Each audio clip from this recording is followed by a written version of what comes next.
అప్పుల బాధలు వెంటాడుతున్నాయా? అయితే 6 JVR వారి జాతిరత్నాలు ధరించండి. చేవెళ్ళ టు వికారాబాద్ పోయేటటువంటి ఏదైతే రోడ్డు ఉందో ఆ రోడ్డు పైన ఒక భయంకరమైనటువంటి ప్రమాదం జరిగింది.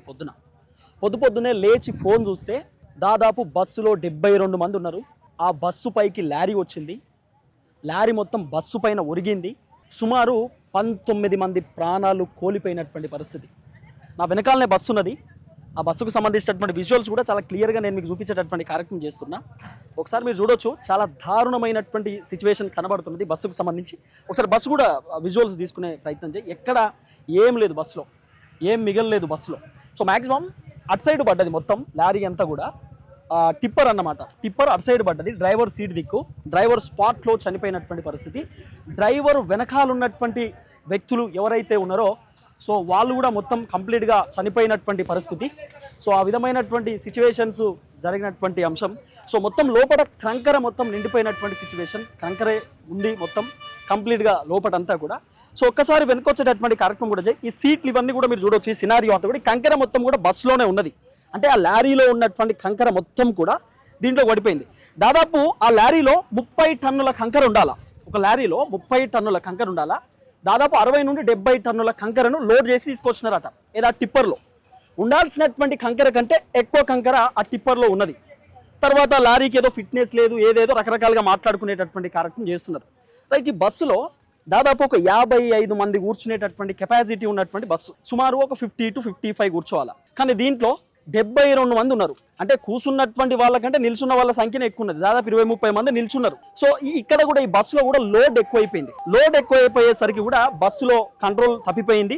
తర్వాత ఇంకో అంశం ఏంటంటే, ఈ బస్సు డ్రైవర్ ఎవరైతే ఉన్నారో ఆ బస్సు డ్రైవరు పర్మనెంట్ ఎంప్లాయీ కాదట. అంటే ఆర్టీసీకి సంబంధించినటువంటి ఏదైతే గవర్నమెంట్ ఎంప్లాయీ కాదు, ఆయన కాంట్రాక్ట్ బేసిక్కి సంబంధించినటువంటి ఎంప్లాయీ అట. ఆ కాంట్రాక్ట్ బేసిక్కి సంబంధించినటువంటి ఎంప్లాయీ ఆయన నైట్ డ్యూటీ చేసిండు, పొద్దుగాల కూడా వచ్చిండు. పొద్దుగాల కూడా వచ్చేసరికి మరి ఏమన్నా నిద్ర మబ్బుల్లో ఏం సంథింగ్ జరిగింది. డైరెక్ట్ లారీ మీదికి వచ్చినటువంటి సిచ్యువేషన్. ఒక్కసారి విజువల్స్ ను చూపి. ఇదంతా కూడా చాలా దారుణమైనటువంటి సిచ్యువేషన్. చూస్తుంటే కన్నీళ్ళు వస్తున్నటువంటి పరిస్థితి. అంటే చాలా దారుణమైనటువంటి సినారియో కనబడతా ఉంది బస్సుకు సంబంధించి. ఈ గ్లాసులు అన్నీ కూడా పగిలిపోయినటువంటి పరిస్థితి. అయితే పొద్దున ఏంటంటే దీంట్లోకి వెళ్ళి జనాలను తీయడానికి కొంత ఇబ్బంది అయింది. జనాలను తీయడానికి ఇబ్బంది అయినటువంటి నేపథ్యంలో ఒక జేసీబీని పట్టుకొచ్చి ఇక్కడ చూపి ఒకసారి. జేసీబీని పట్టుకొచ్చి ఇక్కడ జేసీబీకి సంబంధించినటువంటి తొండం పెట్టి బయటికి తీసుకొచ్చేటటువంటి కార్యక్రమం చేసినారు. జేసీబీకి సంబంధించిన తొండం పట్టుకొచ్చి. ఇదంతా సినారియో మార్నింగ్ జరిగినటువంటి అంశం. ఎర్లీ మార్నింగ్ లేవగానే మనం ఈ ఘటన చూసినాం. ఈ ఘటన మనకు కనబడ్డది పొద్దున్నే లేవగానే. తర్వాత వెనకాల టైరు, అంటే ఇవన్నీ కూడా కొన్ని బ్లాస్ట్ అయిపోయినాయి అంట టైర్లు. ఇక్కడ ఈ గ్లాసు కూడా వాళ్ళు బద్దలు కొట్టినటువంటి, పబ్లిక్ బద్దలు కొట్టినటువంటి గ్లాసులు. తర్వాత ఇంకోటి నార్మల్గా లోపల ఉన్నటువంటి జనాలు ఎట్లా బయటపడ్డారు అనేది మనం మాట్లాడుకుంటే, ఈ బస్సు వెనకాలనే పోలీస్ అధికారులు ఎవరో బెటాలియన్కి సంబంధించినటువంటి ఒక వెహికల్ వస్తుందట. ఆ బెటాలియన్ వెహికల్ వీళ్ళని చూసేసరికి ఇమీడియట్లీ వచ్చి కొంతమందిని బయటికి లాగేటటువంటి కార్యక్రమం చేసినారు. సుమారు ఒక 50 మంది బతికి బయటపడ్డారు. ఇంకా సుమారు 5-6 మంది ప్రాణాలు కోల్పోయేటటువంటి సిచ్యువేషన్ ఉంది అనేది కొంత వినబడుతున్నటువంటి వ్యవహారం. హాస్పిటల్లో చికిత్స పొందుతున్నటువంటి పరిస్థితి. హాస్పిటల్లో వాళ్ళ పరిస్థితి కూడా చాలా దారుణంగా ఉందనేది వినబడుతున్నటువంటి అంశం. ఇప్పుడు ఈ బస్సు ఏదైతుందో ఈ బస్సులో మ్యాక్సిమం 55 మంది కూర్చోవాలి.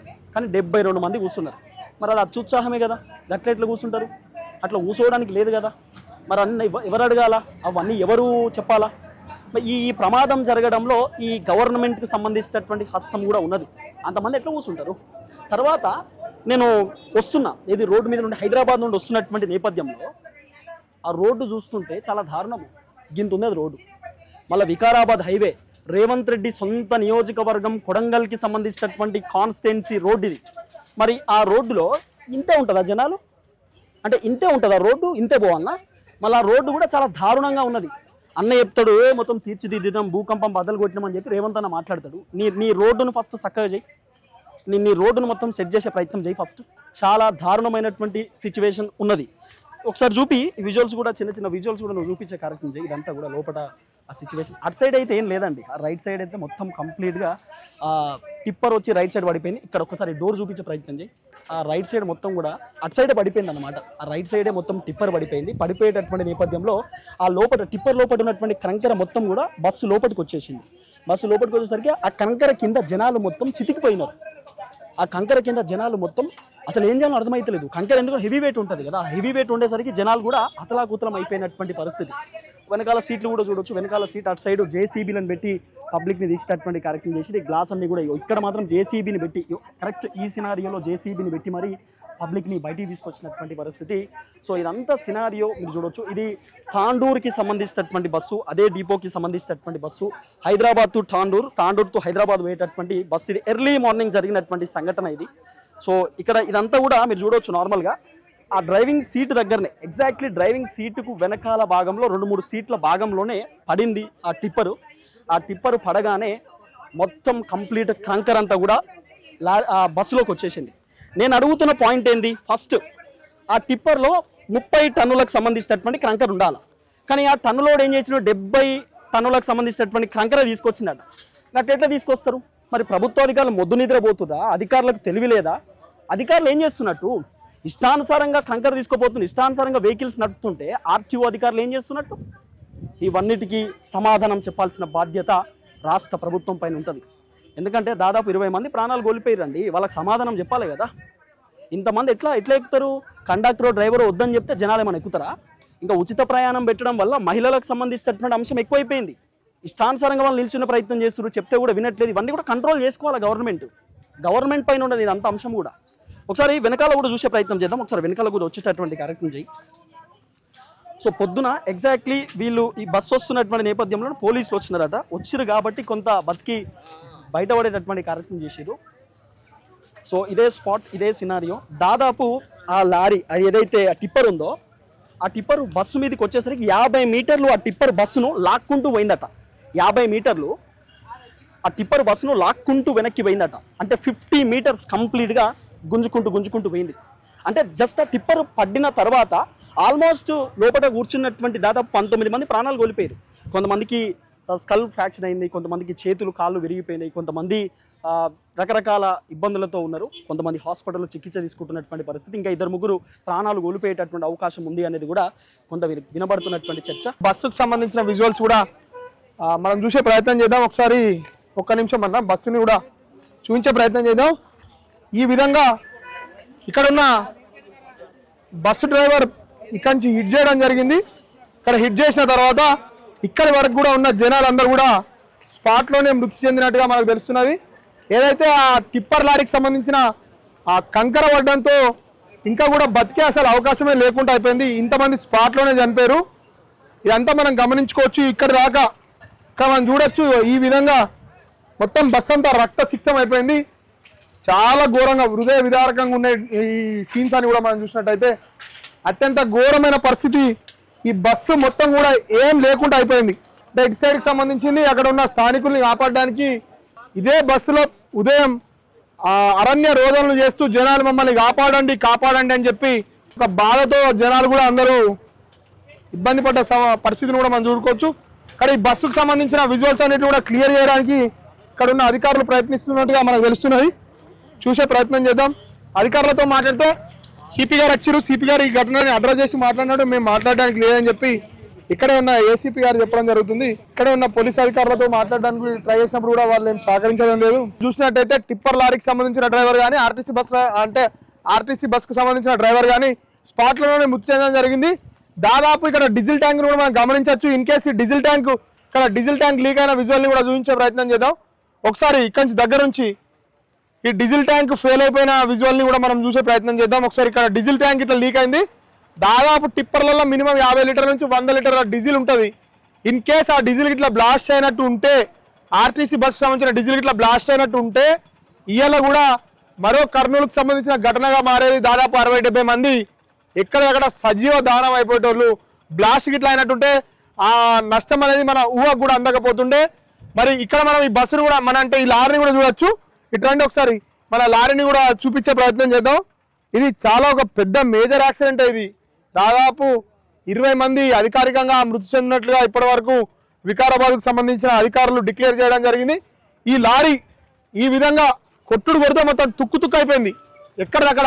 అంటే మనం కూడా స్థానికుల కథనం ప్రకారం కూడా స్థానికులు కూడా చెప్పారని వింటే కూడా మనకు భయం అవుతుంది. అంత స్పీడ్ లో ఉన్నది ఈ టిప్పర్ లారీ ఏదైతుందో. హాఫ్ ఆఫ్ ది లారీ మొత్తం డ్రైవర్ స్పాట్ లో చనిపోవడం, డీజిల్ ట్యాంక్ లీక్ కావడం, దాదాపు 20 మంది చనిపోయారు. అంటే పరిస్థితి ఎంత తీవ్రంగా ఉందో మనం కూడా అర్థం చేసుకునే ప్రయత్నం చేయొచ్చు. మరీ ముఖ్యంగా ఇక్కడ రోడ్డుని వెడల్పు చేయకపోవడం గల కారణాలు ఏంటంటే కాంగ్రెస్ పార్టీ ఏమో బీజేపీ పార్టీ ఏమో ఎన్జిటి మీద వేసుకునే ప్రయత్నం చేస్తున్నారు. అసలు ఏం జరిగిందని చూస్తే రోడ్ ఎక్స్టెన్షన్ లో ఇంతకుముందుకి ఇక్కడ ఎన్జిటి పార్టీకి అంటే ఎన్జిటి నేషనల్ గ్రీన్ ట్రిబ్యునల్ చెట్లను తొలగించడానికి అనుమతులు ఇస్తలేదు. అంటే కాళేశ్వరానికి కూడా ఎన్జిటి అనుమతులు లేదు. అంటే ప్రభుత్వ చిత్తశుద్ధి ఉంటే అనుమతులు తీసుకొస్తుంది. ప్రభుత్వానికి చిత్తశుద్ధి లేదు కాబట్టి అనుమతులు తీసుకురాలేదు.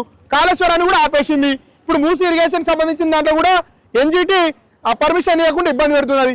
కానీ అక్కడనేమో అభిషేక్ మను సింగ్ లాంటి ప్రధానమైన న్యాయవాదులను పెట్టి ప్రభుత్వానికి ఇంట్రెస్ట్ ఉన్న కేసులలోనేమో ఆర్డర్లు తెచ్చుకుంటుంది. ఇవాళ స్పీకర్ సంబంధించిన విషయంలో అభిషేక్ మను సింగ్, ఎలక్షన్లకు సంబంధించిన విషయంలో అభిషేక్ మను సింగ్ లాంటి సుప్రీంకోర్టు సీనియర్ లాయర్లను పెట్టి పైరవీలు చేసి ప్రభుత్వానికి అవసరం ఉన్న అనుమతులేమో తెచ్చుకుంటుంది. పేద ప్రజలు నడిచేది లేకపోతే పేద ప్రజలు జీబులలో కానీ ఈ రోడ్లను కానీ ఎక్స్టెన్షన్ చేయదు. ఎందుకంటే జనాలు 20 మంది కాకపోతే 60 మంది వస్తే ముఖ్యమంత్రికి ఏమైనా అవుతుందా, లేకపోతే ఇక్కడ ఉన్న ఎంపీకి సంబంధించిన కొండ విశ్వేశ్వరరెడ్డికి ఏమైనా లాస్ అవుతుందా? జనాలే చచ్చిరు కదా అనే ఒక నిర్లక్ష్య ధోరణి అనేది మనం చూసుకోవచ్చు. ఇక్కడ లారీని చూసే ప్రయత్నం చేసాం, అక్కడ బస్సును చూసే ప్రయత్నం చేసాం. దాదాపు కూడా ఎక్కడైతే పోస్ట్ మార్టం జరుగుతుందో ఇక్కడే ఉన్న ఎవరైతే ఈ మొత్తం విషయాన్ని కవర్ చేస్తున్న పోలీస్ అధికారితో కూడా మాట్లాడే ప్రయత్నం చేద్దాం. ఇక్కడ నుంచి చేర్ల హాస్పిటల్ నుంచి మనం గ్రౌండ్ రిపోర్ట్ చేయడానికి కూడా ట్రై చేద్దాం. 20 మంది చచ్చిపోవడం జరిగింది తిరుపతి గారు, మీరు ఏం చెప్తారు? ఇదే లారీ నేను పొద్దున్న నుండి దీనిపైన చూస్తే దీంట్లో 30 టన్నులు కంకర పడుతుంది. 30 టన్నులు ఉండాలి, 70 టన్నులు వేసినట్టు దీంట్లో కంకర. మరి ఏం చేస్తున్నారు ఆర్టీఓ అధికారులు? 30 టన్నులు ఉండాల్సినటువంటి కంకరు 70 టన్నులు ఎట్లుండాలా? 70 టన్నులు ఏ విధంగా ఉండాలా? ఎందుకుంటుంది అట్లా? సో ఇంకోటి వెనకాల ఇది టైర్లు కూడా పేలిపోయినాయి అట కరెక్ట్ ఆ టైంలోనే. తర్వాత ఈ మొత్తం కూడా బస్సు మీదకి వచ్చేసింది కంప్లీట్ ఈ సంబంధించినటువంటి ఈ లారంతా. సో ఇది పెద్ద ప్రమాదానికి దారి తీసింది. ఫస్ట్ ఇది పగిలిపోయేసరికి దాదాపు ఒక 50-60 మీటర్లు ఆ బస్సును లాక్కుంటూ ముందుకు పోయిందట. సో ఇదే టిప్పర్కి సంబంధించినటువంటి వ్యవహారం ఇది. సో చాలా దారుణమైనటువంటి సిచ్యువేషన్. తర్వాత ఫ్యూయల్ ట్యాంక్ ఇదోటి ఇబ్బంది పడ్డటువంటి సిచ్యువేషన్. సో చాలా దారుణమైనటువంటి సంఘటన. సో స్పాట్లో డ్రైవర్ కూడా చనిపోయినటువంటి పరిస్థితి.